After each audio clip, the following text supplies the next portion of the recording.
নমস্কার বন্ধুরা, প্রত্যেক দিনের মতো আজকেও আমি একটা এপিসোড নিয়ে চলে এসেছি। আজকের আমি তোমাদেরকে যে গল্পটা শোনাবো সেটা তোমাদের অনেকেরই হয়তো জানা, কিন্তু তার সত্ত্বেও আমি ডিসাইড করেছি গল্পটা তোমাদেরকে শোনাবো, কারণ অনেকেই আছো যারা গল্পটা জানো না এবং গল্পটা জানার প্রয়োজন আছে।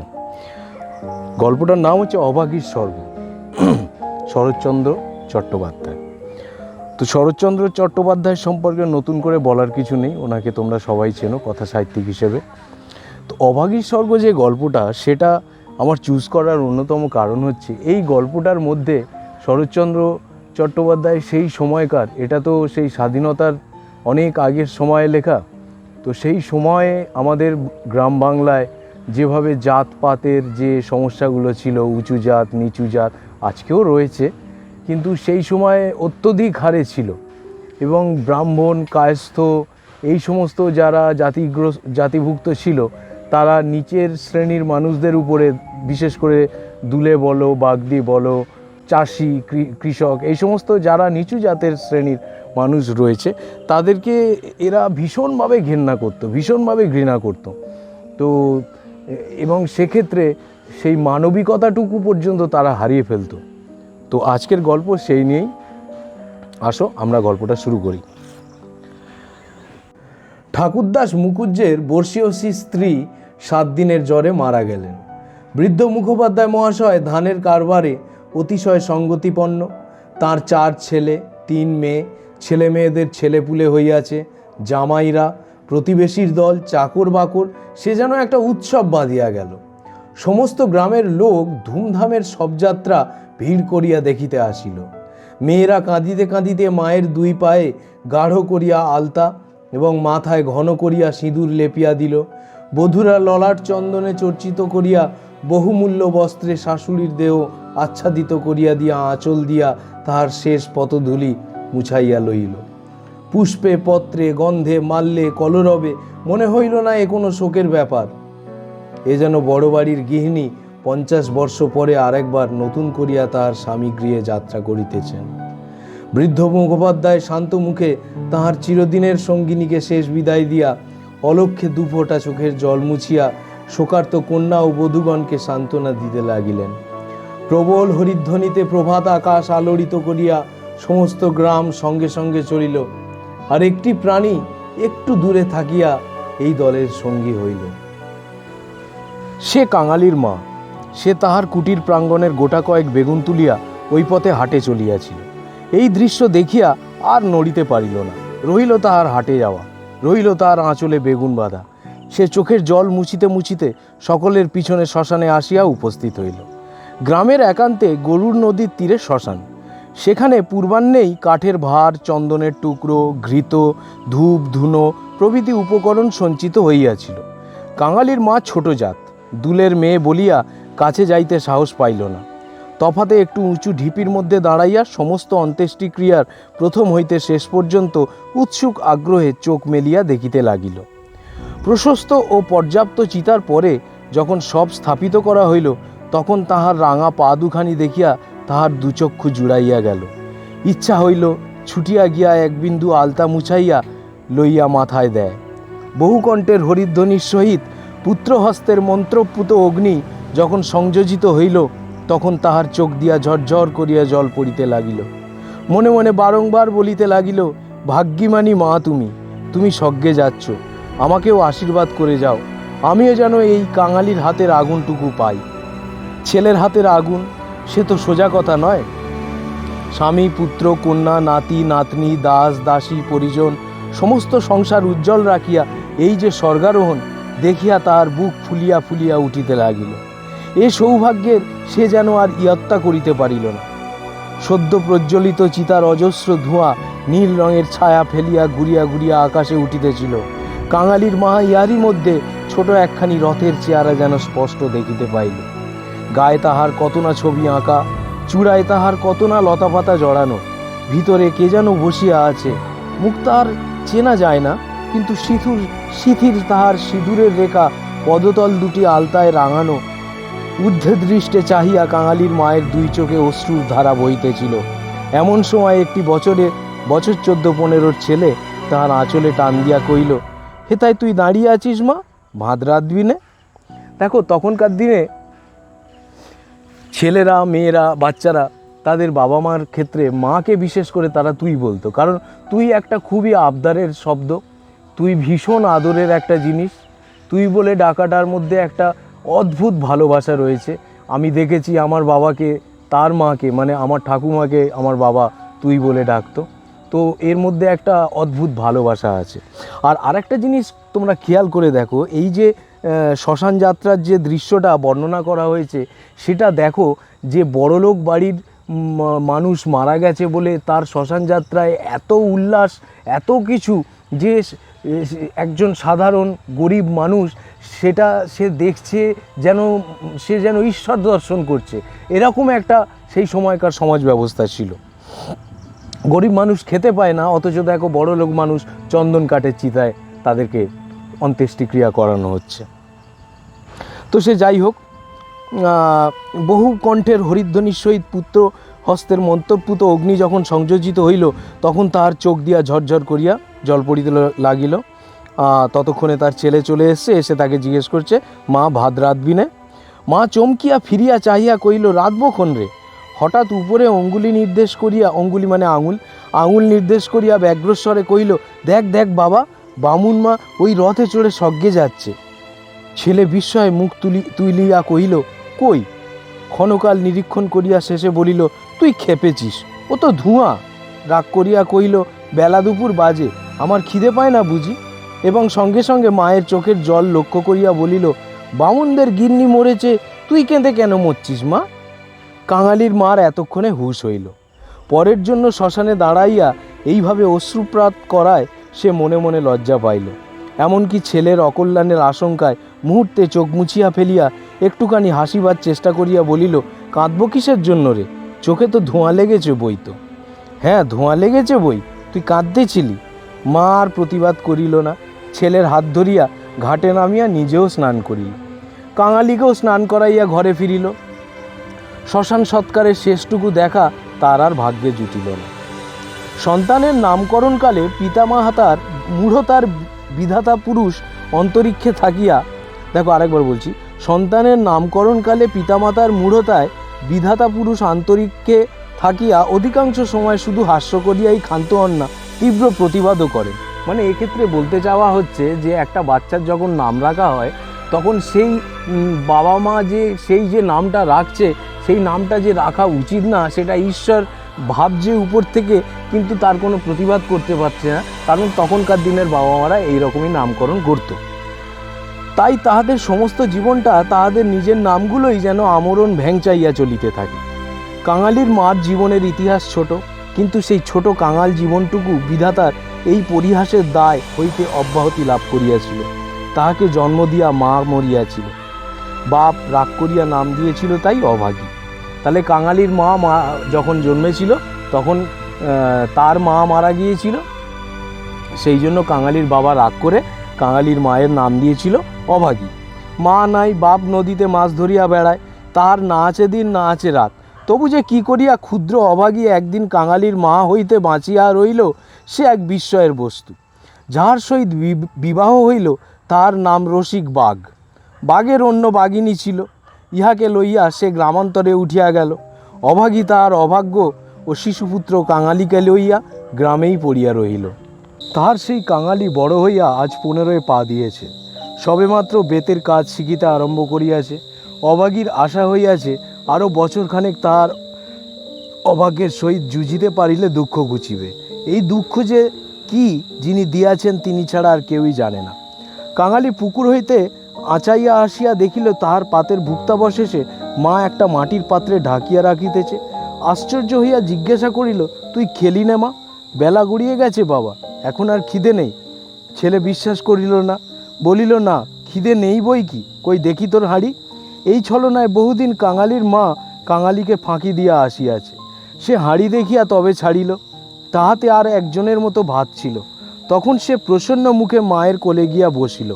এই বয়সের ছেলে সচরাচর এরূপ করে না, কিন্তু শিশুকাল হইতে বহুকাল যাবৎ সে রুগ্ন ছিল বলিয়া মায়ের ক্রোড় ছাড়িয়া বাহিরের সঙ্গী সাথীদের সহিত মিশিবার সুযোগ পায় নাই। এইখানে বসিয়াই তাহাকে খেলাধুলোর স্বাদ মিটাইতে হইয়াছে। এক হাতে গলা জড়াইয়া মুখের ওপর মুখ রাখাইয়া কাঙালি চকিত হইয়া কইল, মা, তোর গা যে গরম, কেন তুই অমন রোদে দাঁড়িয়ে মরা পোড়ানো দেখতে গেলি? কেন আবার নিয়ে এলি? নিয়ে আসা মানে হচ্ছে স্নান করে আসা।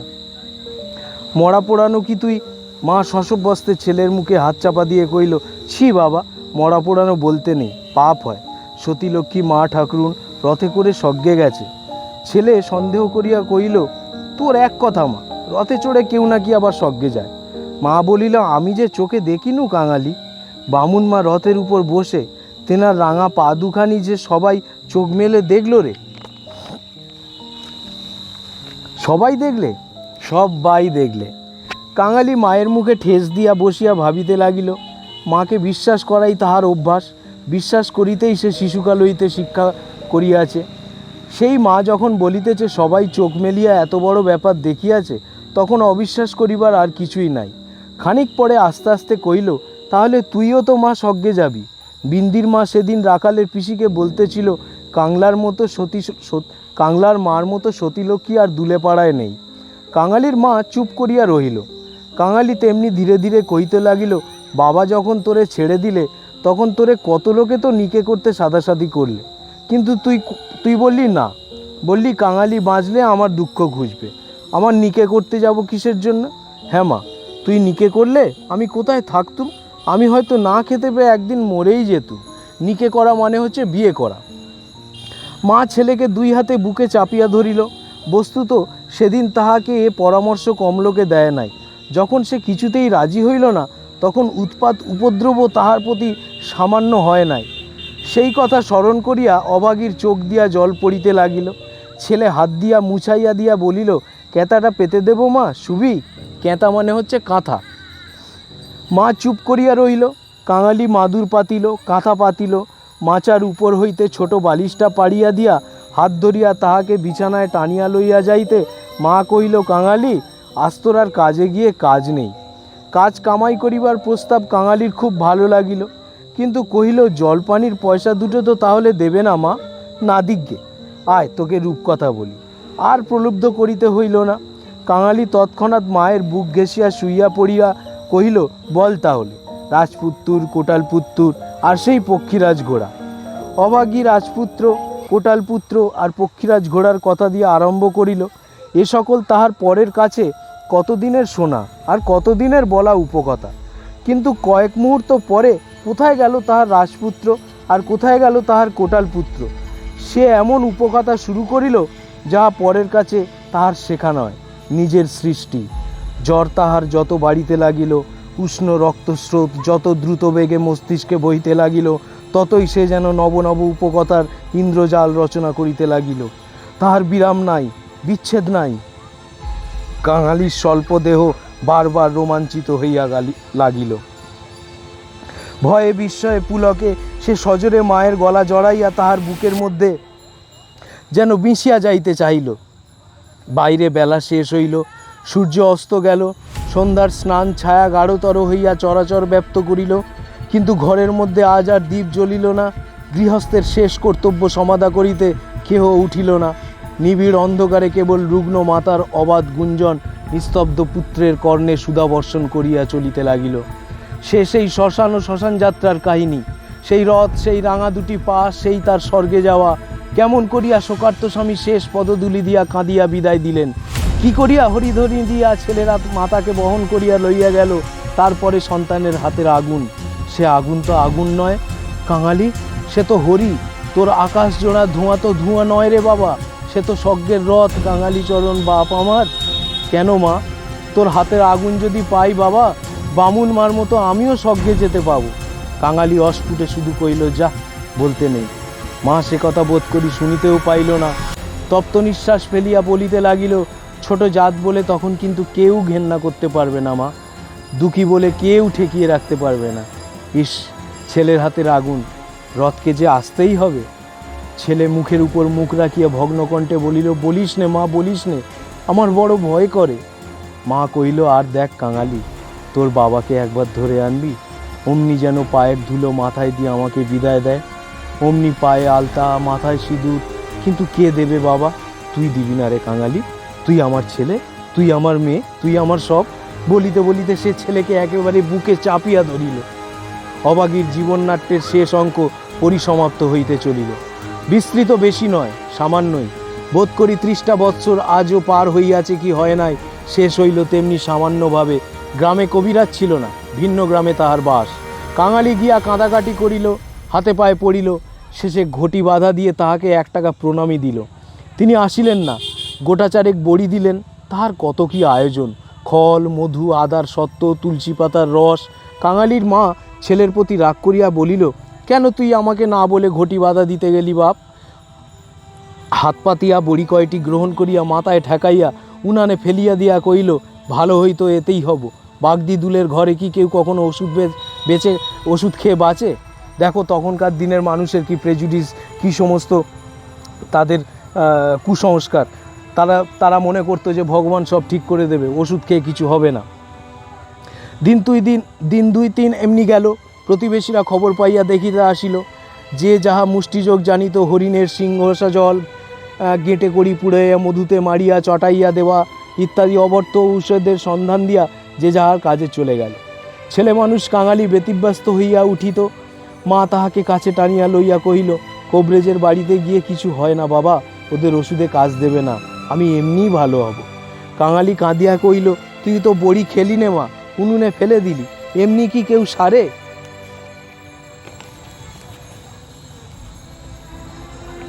আমি এমনি সেরে যাব, তার চেয়ে তুই ভাতে ভাত ফুটিয়ে নিয়ে খা দেখি, আমি চেয়ে দেখি।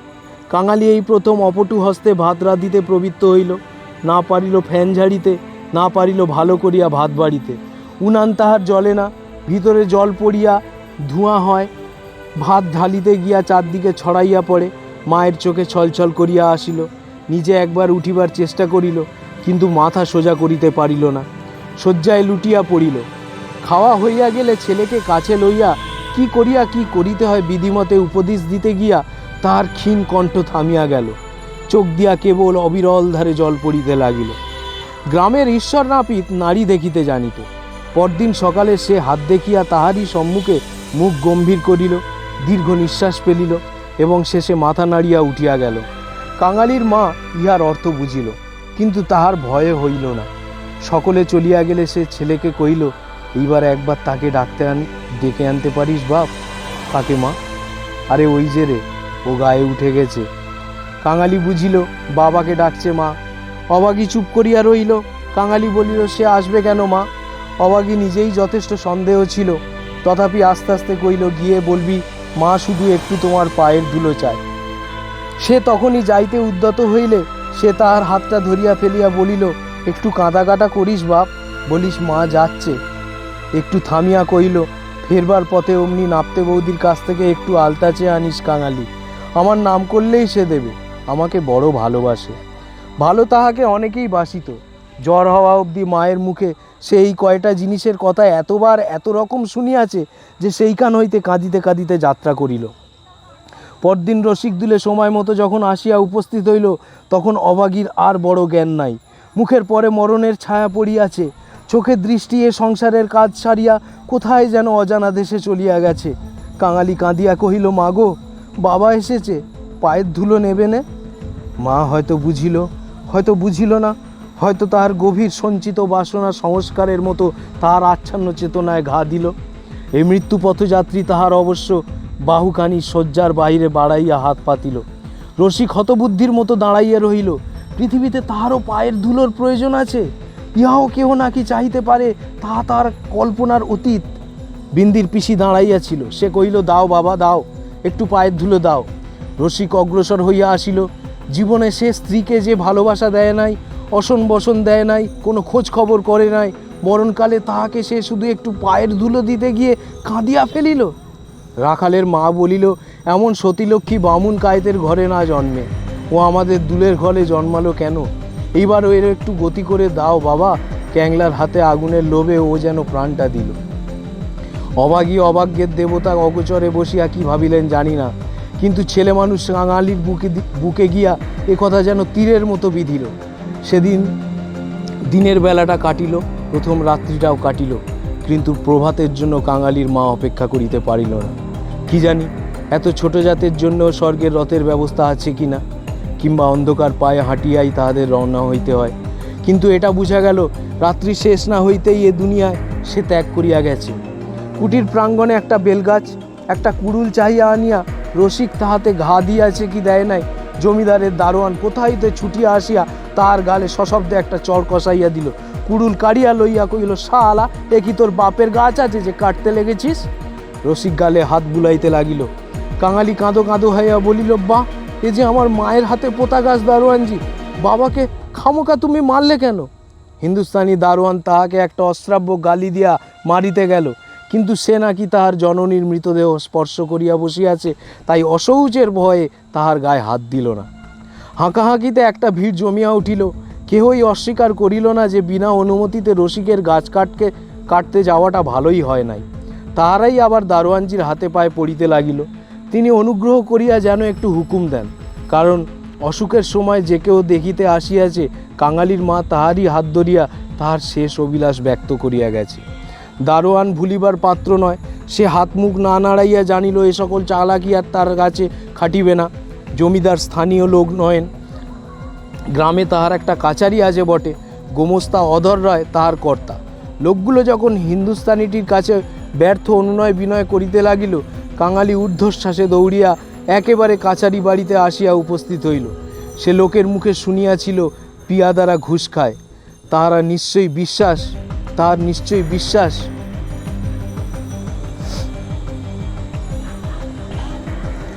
অত বড় অসংযত অত্যাচারের কথা যদি কর্তার গোচর করিতে পারে, তো সে ইহার প্রতিবিধান না হইয়াই অসংগত অত্যাচারের কথা যদি কর্তার গোচর করিতে পারে, তো ইহার প্রতিবিধান না হইয়াই পারে না। হায় রে অনভিজ্ঞ! বাংলাদেশের জমিদার ও তাহার কর্মচারীকে সে চিনিত না। সদ্য মাতৃহীন বালক শোকে ও উত্তেজনায় উদ্ভ্রান্ত হইয়া একেবারে উপরে উঠিয়া আসিয়াছিল।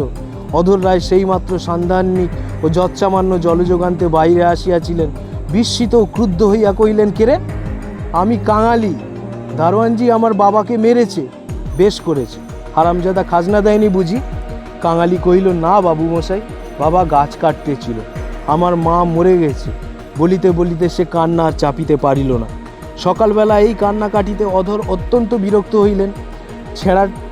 ছোড়াটা মরা ছুঁইয়া আসিয়াছে, কি জানি একবার কিছু ছুঁইয়া ফেলিল নাকি। ধমক দিয়া বলিল, মা মরেছে তো নিচে নেবে, দাঁড়া। ওরে কে আছিস, এখান থেকে একটু গোবর জল ছড়িয়ে দে। কি জাতের ছেলে তুই?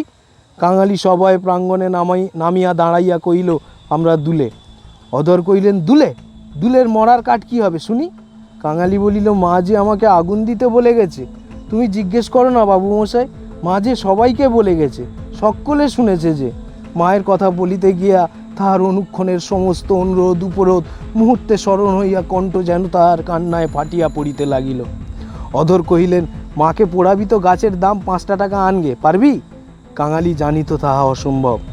তাহার উত্তরীয় কিনিবার মূল্যস্বরূপ তাহার ভাত খাইবার পিতলের কাঁসিটি বিন্দির পিসি 1 টাকায় বাধা দিতে গিয়ে সে চোখে দেখিয়া আসিয়াছে। সে ঘাড় নাড়িল, বলিল না। অধর মুখখানা অত্যন্ত বিকৃত করিয়া কহিলেন, না তো মাকে নিয়ে নদীর চড়ায় পুঁতে ফেলগে যা। কার বাবার গাছ তোর? বাবা কুড়ুল ঠেকাতে যায়, পাজি হতবাগা নচ্চার। কাঙালি বলিল, সে যে আমাদের উঠোনের গাছ বাবু মশাই, সে যে আমার মায়ের হাতে পোতা গাছ। হাতে পোতা গাছ? পাড়ে? বেটাকে গলা ধাক্কা দিয়ে বার করে দিত। পাড়ে মানে হচ্ছে পাণ্ডে, পাণ্ডেকে পাড়ে বলা হতো। পাড়ে আসিয়া গলা ধাক্কা দিল এবং এমন কথা উচ্চারণ করিল যাহা কেবল জমিদারের কর্মচারীরাই পারে। কাঙালি ধুলা ঝাড়িয়া উঠিয়া দাঁড়াইয়া তারপরে ধীরে ধীরে বাহির হইয়া গেল। কেন যে সে মার খাইল, কি তাহার অপরাধ, ছেলেটা ভাবিয়াই পাইল না। গোমস্তার নির্বিকার চিত্তে দাগ পর্যন্ত পড়িল না। পড়িলে এ চাকরি তাহার জুটিত না। কহিলেন, পরেশ, দেখো তো এ বেটার খাজনা বাকি পড়েছে কিনা, থাকে তো জালটাল কিছু একটা কেড়ে এনে রেখে দে, হারামজাদা পালাতে পারে। মুকুজ্জে বাড়িতে শ্রাদ্ধের দিন, মাঝে কেবল একটা দিন মাত্র বাকি। সমারোহের আয়োজনে গৃহিণীর উপযুক্ত করিয়াই হইয়াছে। বৃদ্ধ ঠাকুরদাস নিজে তত্ত্বাবধান করিয়া ফিরিতেছিলেন। কাঙালি আসিয়া তাহার সম্মুখে দাঁড়াইল, কহিল, ঠাকুর মশাই, আমার মা মরে গেছে। তুই কে? কি চাস তুই?